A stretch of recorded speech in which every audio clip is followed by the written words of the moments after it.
Nunca olvidaré el sonido seco de la puerta al cerrarse detrás de ella. Mi nuera acababa de decirlo sin levantar la voz como quien comenta el clima. No esperes que te cuidemos cuando seas vieja. Tenemos nuestra propia vida y nuestra familia. Mi hijo se quedó callado. Bajó la mirada.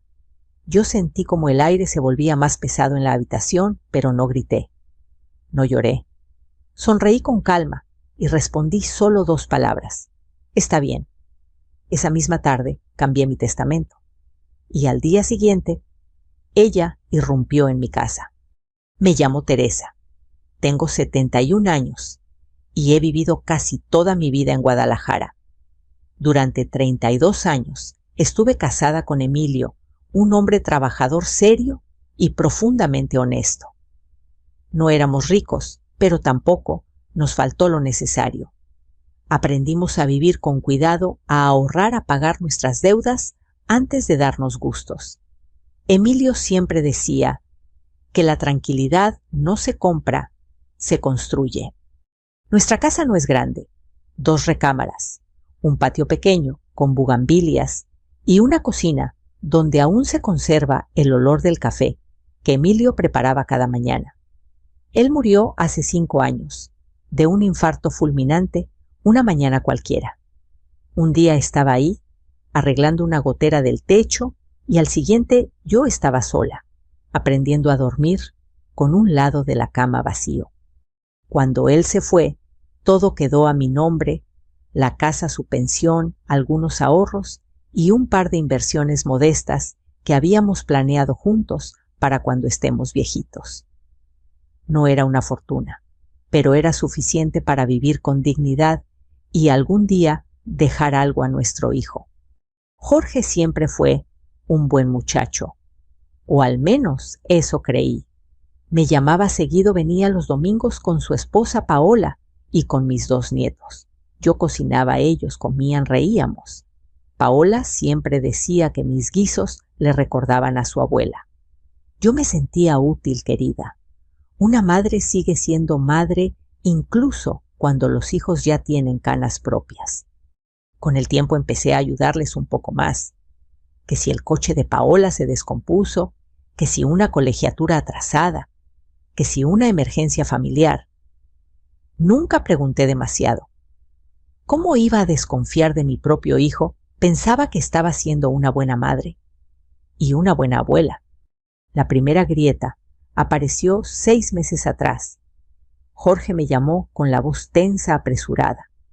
Me dijo que la tía de Paola estaba enferma, que necesitaban dinero para unos tratamientos que el seguro no cubría. 15,000 pesos, me dijo casi suplicando. No dudé. Fui al banco al día siguiente y transferí el dinero. Semanas después, durante una comida familiar, pregunté con naturalidad cómo seguía la tía de Paola. Ella levantó la vista confundida. ¿Qué tía? Preguntó. Jorge se apresuró a responder atropellando las palabras. Dijo que yo había entendido mal, que no era exactamente una enfermedad, que era algo preventivo. Sonrió nervioso. Yo no dije nada, pero algo dentro de mí se movió. No fue enojo. Fue una incomodidad silenciosa, como una piedra pequeña dentro del zapato.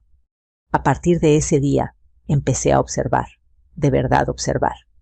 Noté cómo Paola cambiaba de expresión cuando yo mencionaba mis ahorros, cómo desviaba la conversación hacia el futuro, hacia lo difícil que es cuidar a los padres cuando envejecen. Mamá, uno nunca sabe, decía. Hay casas especiales, lugares donde los atienden mejor. Yo escuchaba y asentía, pero por dentro me preguntaba de qué hablaban. Yo corría todas las mañanas, manejaba sola, llevaba mis cuentas. ¿En qué momento me habían vuelto frágil en su imaginación? El momento exacto en que todo cambió fue una tarde tranquila. Estaba en la cocina con una taza de café caliente entre las manos. El sol entraba por la ventana que Emilio había instalado años atrás. Mi celular vibró sobre la mesa. Vi el nombre de Jorge. y sonreí pensando que sería una foto de los niños. Leí el mensaje una vez, luego otra. No esperes que te cuidemos cuando seas vieja. Tenemos nuestra propia vida y nuestra familia. No había discusión previa, no había enojo, solo esas palabras frías directas. Sentí que las manos me temblaban. Me quedé sentada casi una hora mirando el café enfriarse, preguntándome qué había hecho mal.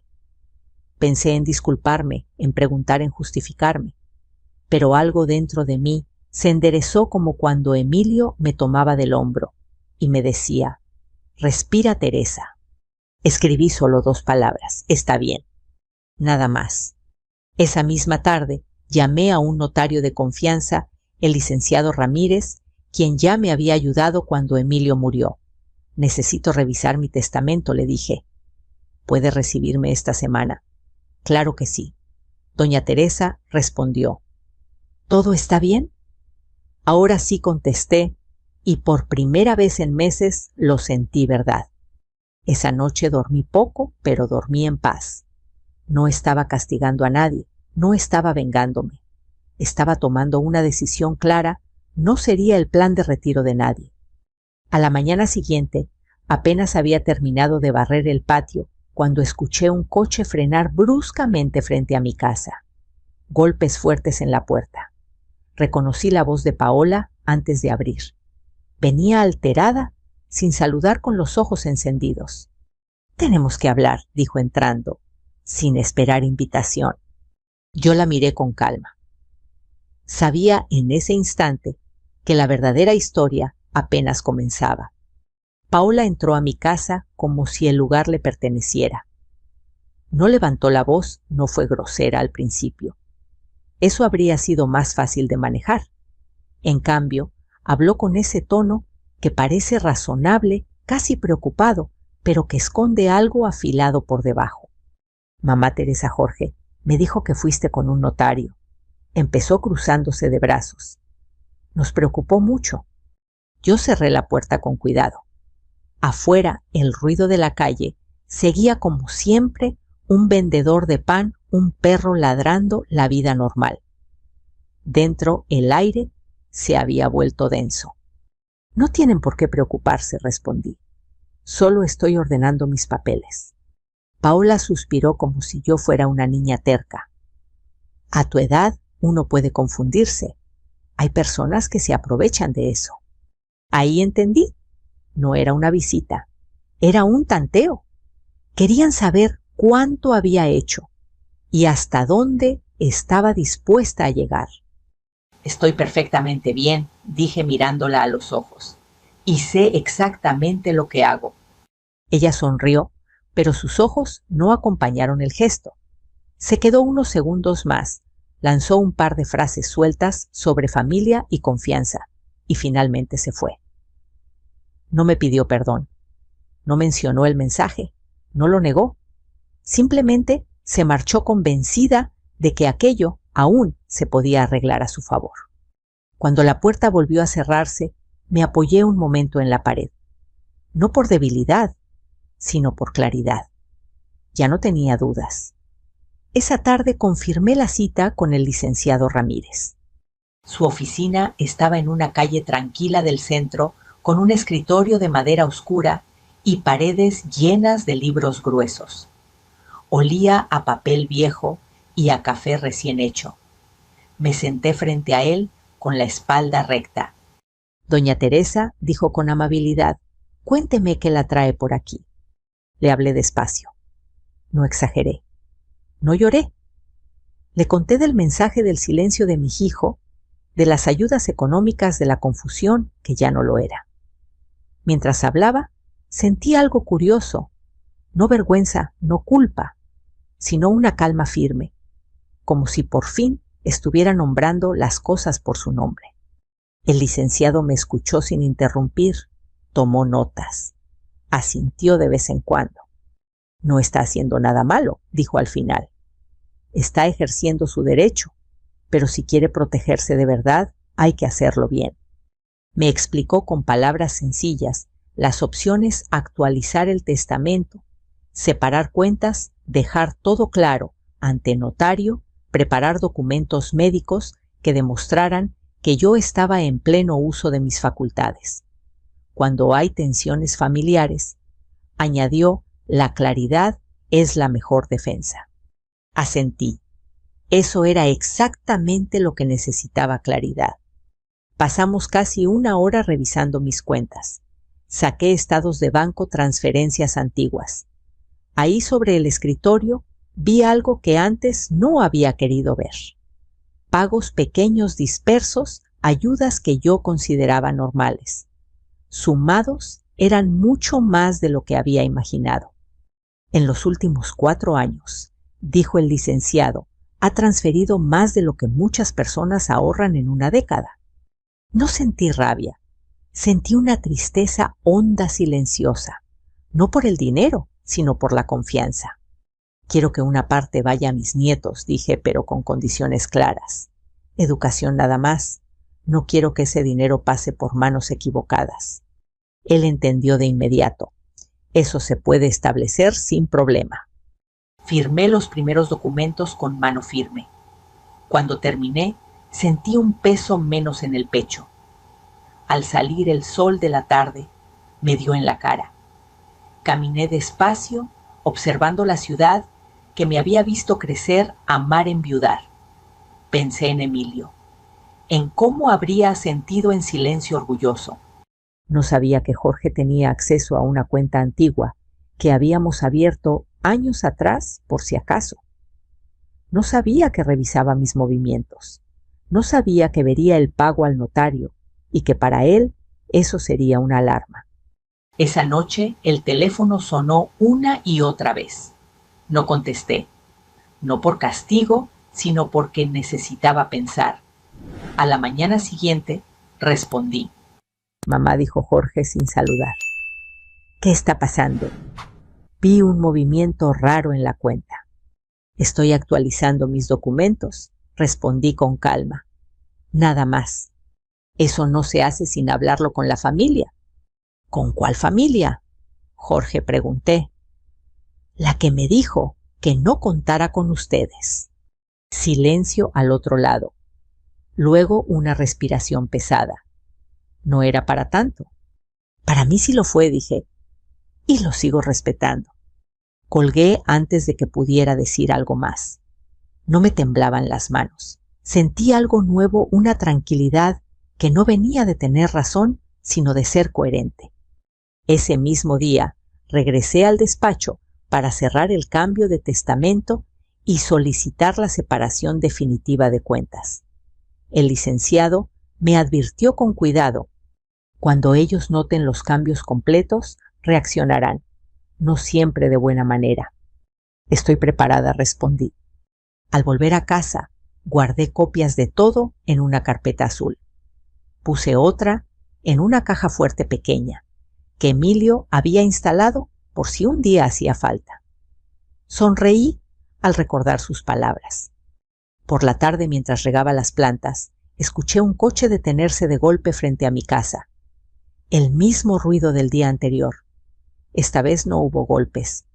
Hubo un silencio tenso y luego pasos decididos hacia la puerta. Supe sin abrir que lo peor estaba por venir. No toqué la puerta de inmediato. Me quedé de pie en el pasillo, escuchando las voces del otro lado. No gritaban, pero el tono era distinto al de otras veces. Más duro, más apurado. Abrí al fin y ahí estaban los dos Paola al frente, con los labios apretados. Jorge un paso detrás, con los hombros tensos, evitando mirarme a los ojos. Tenemos que hablar ahora, dijo ella sin saludar. Los dejé pasar. No porque quisiera, sino porque sabía que ese enfrentamiento era inevitable. Si no era ese día, sería otro. Y yo ya estaba cansada de aplazar lo que debía decirse de frente. Paola fue directo al punto. Sabemos que cambiaste el testamento. Jorge levantó la vista por primera vez, sorprendido de que ella lo dijera así sin rodeos. Yo asentí despacio. Sí. ¿Por qué? Preguntó él con un hilo de voz. ¿Qué hicimos? Respiré hondo. Me lo dijiste tú, respondí. Me dijiste que no contara con ustedes cuando fuera vieja. Yo solo estoy actuando en consecuencia. Paola soltó una risa corta, seca. Eso fue una exageración. Estábamos hablando en general. No sonó general, dije. Sonó muy claro. Ella se sentó en el sillón, cruzó las piernas y adoptó ese gesto de quien cree tener la razón. Mamá Teresa, no puedes tomar decisiones tan importantes sin consultarnos. Somos tu familia. Sentí algo frío en el pecho. No era miedo. Era lucidez. La familia también cuida, respondí. La familia no se lava las manos antes de tiempo. Jorge pasó la mano por su cara nervioso. Mamá no era para que llegaras tan lejos. ¿Qué es tan lejos?, pregunté. Proteger lo que tu padre y yo construimos. Paola intervino de nuevo, ahora con un tono más cortante. Ese dinero iba a ser de Jorge algún día. Ahí estaba. Por fin, la frase que habían evitado decir en voz alta. No respondí con firmeza. Ese dinero es mío y decidiré yo qué hacer con él. El silencio se volvió espeso. Paola me miró como si no me reconociera. Quizá no lo hacía. Quizá ya no era la mujer dócil que había imaginado. Estás siendo egoísta, dijo, pensando solo en ti. Eso hago, admití, por primera vez en mucho tiempo. Jorge se levantó del sillón. Mamá, estás exagerando. Tú sabes que siempre estaremos ahí. Lo miré con tristeza. Cuando tu esposa dijo que no me cuidarían, tú no dijiste nada. Ese fue tu silencio. Y el silencio también es una respuesta. Él abrió la boca para contestar, pero no encontró palabras. Paola cambió de estrategia. Se acercó bajo la voz. Mamá, hay gente mala afuera. Abogados, notarios, se aprovechan de los viejitos. No me moví. No soy una viejita perdida, dije, y sé muy bien con quién hablo. Pues no lo parece, replicó ella. Esto puede verse muy mal. La gente podría pensar que no estás bien de la cabeza. Sentí un escalofrío. Ahí estaba la amenaza apenas disfrazada. ¿Eso crees?, pregunté. Lo digo por tu bien, respondió sin mirarme. A veces los hijos tenemos que intervenir. Jorge levantó la vista de golpe. ¡Paola! ¿Qué lo cortó ella? Es la verdad. Me senté frente a ellos despacio. Escúchenme bien, dije. No me van a asustar, no me van a presionar y no me van a quitar lo que es mío. Paola apretó los labios. Esto no se va a quedar así. No asentí. No se va a quedar así, porque yo ya tomé una decisión. Se fueron poco después sin despedirse. Jorge volteó una última vez, como queriendo decir algo, pero Paola ya lo estaba jalando del brazo. Cuando la puerta se cerró, me quedé sola en la sala, escuchando el eco de sus pasos. Esa noche casi no dormí, no por miedo, sino por anticipación. Sabía que vendría algo más. Las personas que creen tener derecho sobre lo ajeno no se rinden fácilmente. Al día siguiente recibí una llamada del licenciado Ramírez. Doña Teresa, quiero que esté preparada, me dijo. A veces cuando hay dinero de por medio, las familias intentan algo más agresivo. ¿Cómo que?, pregunté. Hubo una pausa. Cuestionar su capacidad mental. Decir que no está en pleno uso de sus facultades. Colgué y me quedé mirando mis manos, firmes, sin temblores. Pensé en todas las veces que había sacado adelante a mi familia, en las decisiones que había tomado sola desde que Emilio murió. Eso no contaba. Esa tarde empecé a guardar todo. Estados de cuenta, recibos, mensajes. Hice notas con fechas y horas. No porque quisiera pelear, sino porque entendí algo importante. La verdad también necesita pruebas. 2 días después, mientras regaba el patio, Vi un sobre blanco deslizarse por debajo de la puerta. Lo recogí con calma. Era de un despacho legal que no conocía. Lo abrí despacio.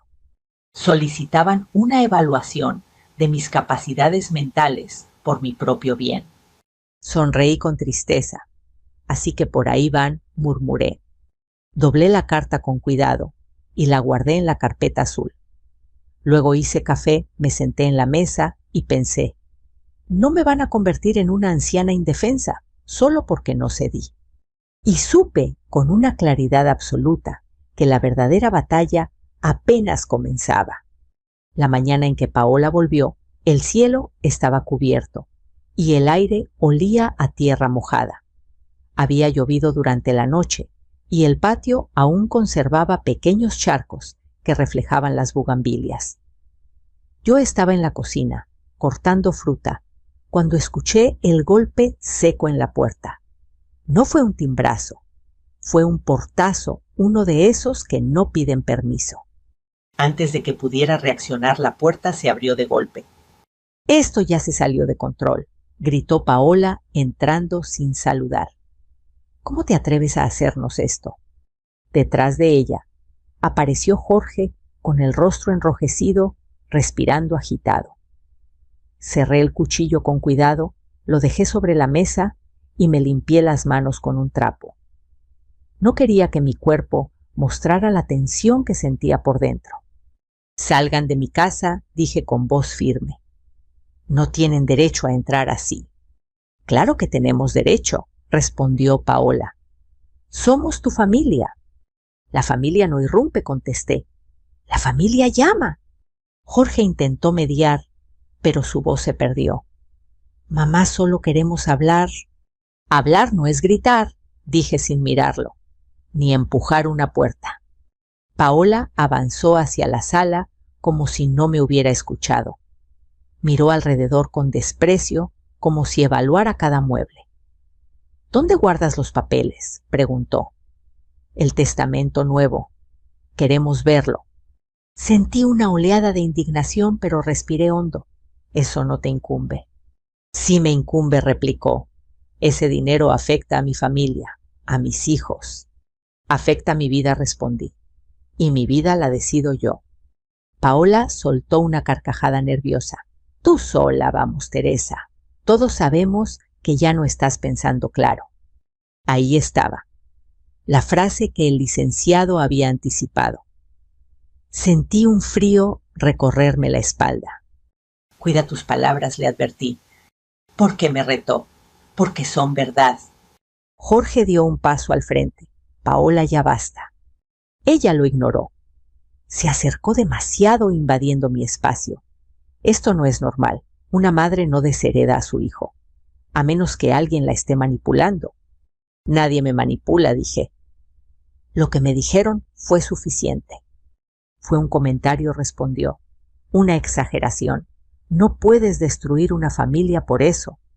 La familia se destruye cuando se pierde el respeto, contesté. No cuando se ponen límites. Paola empezó a caminar por la sala, abriendo cajones, mirando estantes. Si no tienes nada que esconder, ¿por qué te pones así? Detente, levanté la voz por primera vez. No tienes permiso para tocar mis cosas. Jorge finalmente alzó la voz. Paola, basta. Esto no está bien. Ella se giró hacia él furiosa. ¿Vas a dejar que nos quite lo que es nuestro? Nada de aquí es tuyo, dije. Ni hoy ni mañana. El silencio cayó pesado. Paola me miró con una mezcla de rabia y desprecio. Entonces nos obligas a tomar otras medidas. ¿Qué medidas?, pregunté. Ella sonrió de lado. Vamos a protegerte, aunque no quieras. Sentí como me ardían los ojos, pero no lloré. Si intentan hacerme pasar por incapaz, dije, se equivocan de persona. Eso lo dirá un juez, respondió ella. Jorge bajó la cabeza. Ese gesto me dolió más que cualquier grito. Hijo, le dije, mírame. ¿De verdad crees que no sé lo que hago? No respondió. Me acerqué a la puerta y la abrí de par en par. Váyanse, ahora. Paola me sostuvo la mirada unos segundos más como midiendo fuerzas. Luego tomó su bolso. «Te vas a arrepentir», dijo. «Cuando estés sola». «No estoy sola», respondí, «y no tengo miedo». Salieron sin despedirse. Cuando la puerta se cerró, mis piernas temblaron por un segundo. Me senté despacio en la silla más cercana. No era miedo. Era la descarga de haber sostenido algo pesado sin dejarlo caer. Minutos después, llamé al licenciado Ramírez. «Ya pasó», le dije. «Vinieron. Me amenazaron». «Mantenga la calma», respondió. «Vamos a documentarlo todo». «¿Tiene testigos?» «Los vecinos vieron entrar el coche», contesté. «Y tengo cámaras». «Perfecto, no está sola en esto». Colgué y miré alrededor de mi casa. La misma casa donde había criado a Jorge, donde había llorado a Emilio, donde había reído tantas veces. ¿Cómo habíamos llegado a esto? Esa noche me costó dormir. Pensé en mis nietos, en lo que Paola podría decirles. Pensé en la palabra incapaz repetida como un veneno. Pero también pensé en algo más fuerte. Yo sabía quién era. 2 días después, el sobre llegó por correo certificado. Confirmaba la solicitud formal para evaluar mi capacidad mental. Lo leí sin prisa, lo guardé en la carpeta azul y sonreí con una serenidad inesperada. «Si quieren guerra», susurré, «la enfrentaré de pie». 2 días después de que recibí la notificación para la evaluación mental, el silencio se volvió sospechoso. Ni llamadas, ni mensajes, ni visitas inesperadas. Aprendí hace tiempo que cuando Paola guardaba silencio no era porque hubiera reflexionado, sino porque estaba planeando. La confirmación llegó un sábado por la mañana. Estaba acomodando unas fotos viejas. Emilio joven, Jorge niño, una Navidad con juguetes sencillos cuando escuché risas en la calle, voces infantiles. Mi corazón dio un salto antes de que pudiera controlarlo. Miré por la ventana. Ahí estaban mis nietos, y detrás de ellos Paola. Abrí la puerta con cautela. Los niños corrieron hacia mí. Sin dudarlo, me abrazaron con la fuerza que solo ellos tienen. Ese olor a champú barato y galletas dulces me desarmó por un instante. «Abuela, te trajimos dibujos», dijo el mayor, extendiendo un papel doblado. Paola se acercó despacio con una sonrisa ensayada. «Pensamos que sería bueno verte», dijo. Todo esto ha sido muy tenso. Jorge estaba unos pasos atrás, callado como siempre. Los dejé pasar. No porque confiara, sino porque no iba a cerrarles la puerta a mis nietos. Nunca. Paola colocó una bolsa de pan dulce sobre la mesa como si fuera una ofrenda de paz.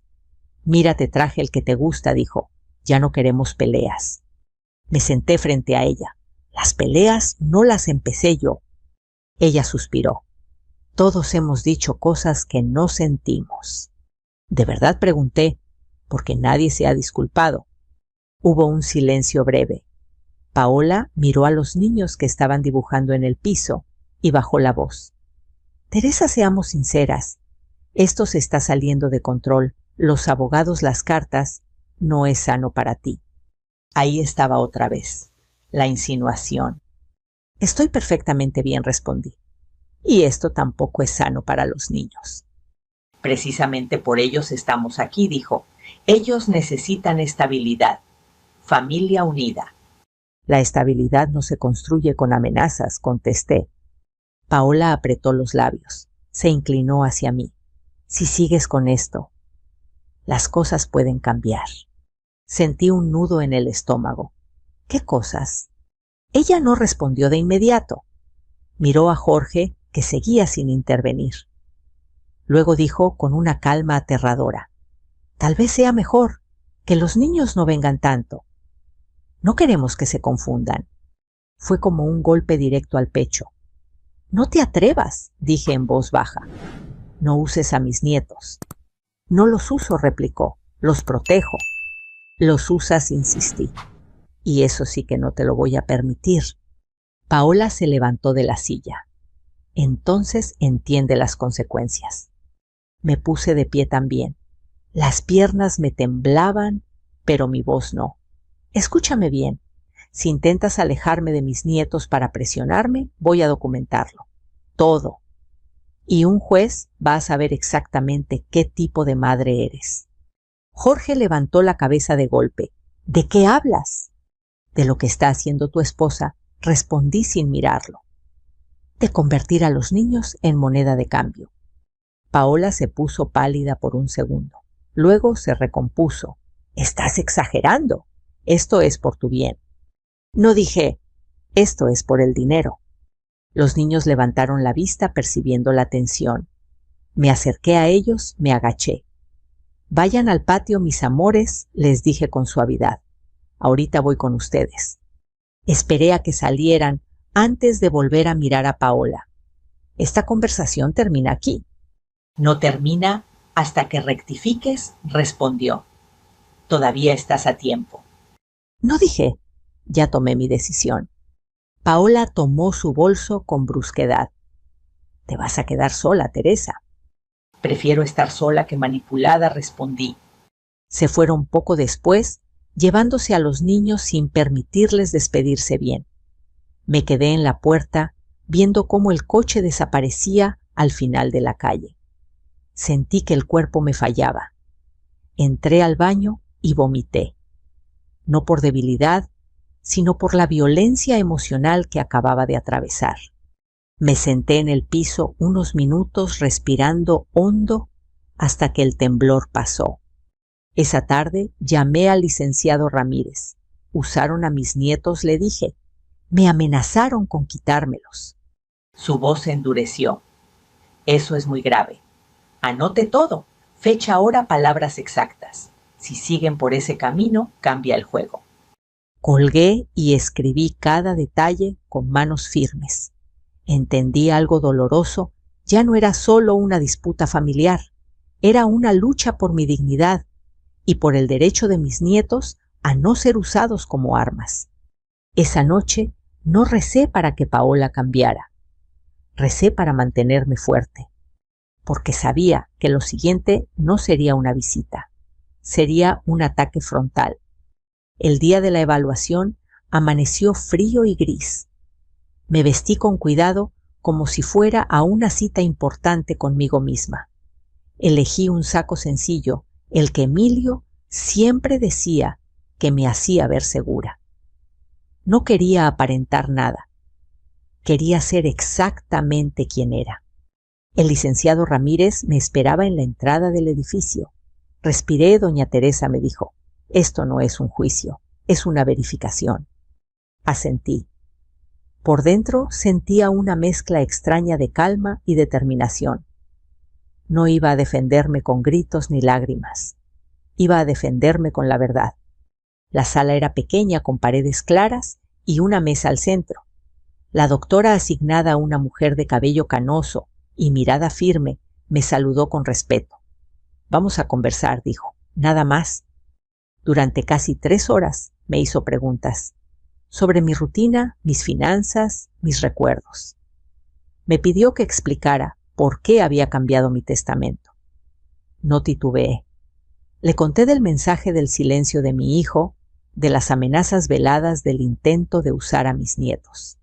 ¿Se siente presionada por alguien para tomar estas decisiones?, preguntó. No respondí.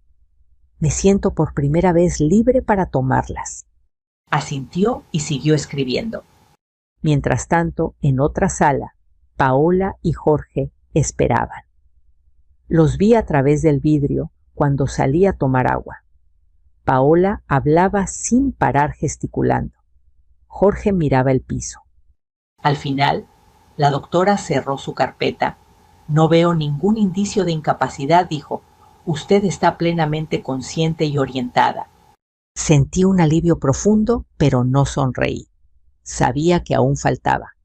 Días después, llegó la audiencia breve para revisar la solicitud. El abogado de Paola habló primero. Pintó un cuadro de preocupación familiar, insinuó que yo estaba siendo influenciada, que actuaba por resentimiento. Cuando fue mi turno, me levanté despacio. No actúo por resentimiento, dije. Actúo por respeto propio. Si alguien dice que no se hará cargo de mí, yo no puedo seguir fingiendo que todo está bien. Presentamos pruebas, mensajes, registros, notas. El silencio de Jorge pesó más que cualquier palabra. El juez escuchó con atención. Señora Teresa, dijo al final, queda claro que usted comprende plenamente sus decisiones. La solicitud queda desestimada. Paola se quedó rígida. Jorge cerró los ojos. Al salir, Paola se acercó a mí furiosa. Esto no se queda así, susurró. La verdad ya habló, respondí. Ahora te toca escucharla. Esa noche volví a casa cansada pero en paz. Preparé sopa, regué las plantas, me senté a escribir una carta para mis nietos. No sabía cuándo la leerían, pero quería que supieran que su abuela nunca los abandonó. Entendí algo fundamental. La justicia no siempre grita. A veces simplemente confirma lo que uno ya sabe en el fondo del corazón. Y aunque sabía que Paola no se rendiría fácilmente, también sabía algo más fuerte: ya no podían tocarme. Después de que la solicitud fue desestimada, el silencio volvió. Pero esta vez no era tenso.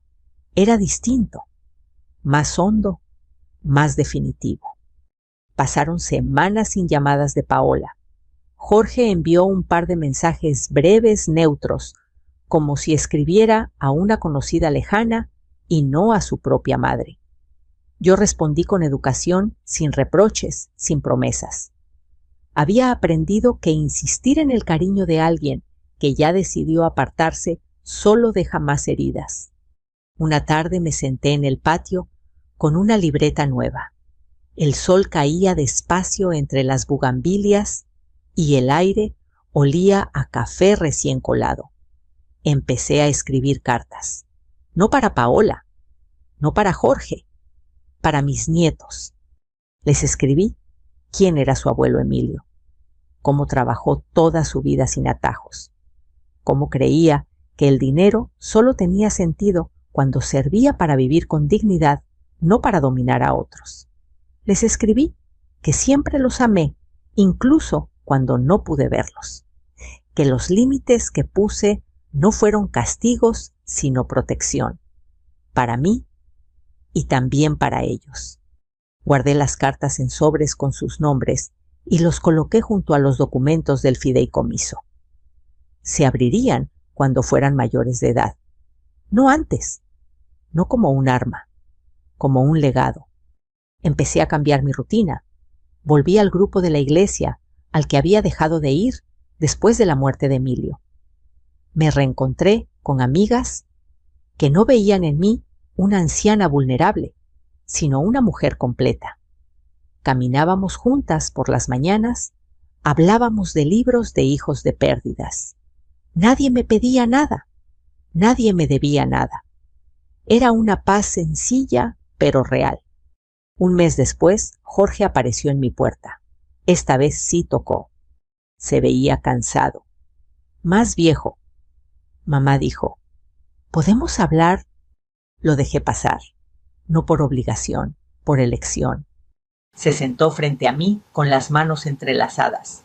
Las cosas no están bien, admitió. Estamos pasando por problemas. No pregunté cuáles, ya lo sabía. Lo siento, respondí. De verdad, Paola cree que aún puedes cambiar de opinión, dijo con cautela. Lo miré largo rato. ¿Y tú qué crees, Jorge? Bajó la mirada. Creo que te fallé cuando guardé silencio.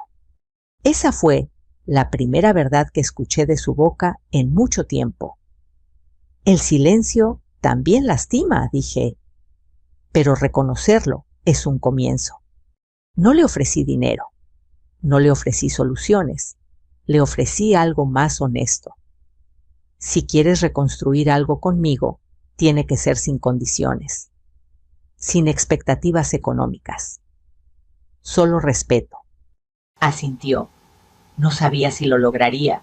Yo tampoco, pero ya no dependía de mí salvarlo. Cuando se fue, no sentí culpa. Sentí claridad. Hoy mi vida es más tranquila. No perfecta. Extraño a mis nietos. Hay días en que la casa se siente demasiado silenciosa, pero también hay mañanas en que corro por el parque, respiro profundo y pienso, no me quebraron. Aprendí algo que quiero dejarte a ti, que escuchas esta historia. Poner límites no te convierte en una mala madre, ni en una mala suegra, ni en una mala persona. Te convierte en alguien que se respeta. El amor que exige sacrificio absoluto no es amor, es control. Mi herencia no es solo una casa o una cuenta bancaria.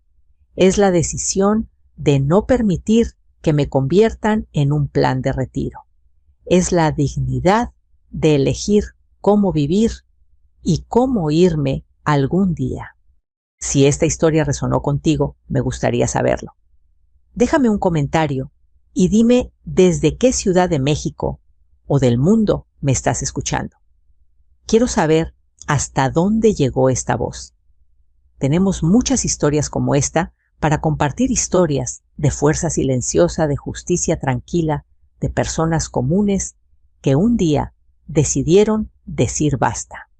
Si no quieres perderte ninguna, te invito a suscribirte y acompañarnos. Sigamos este camino juntos.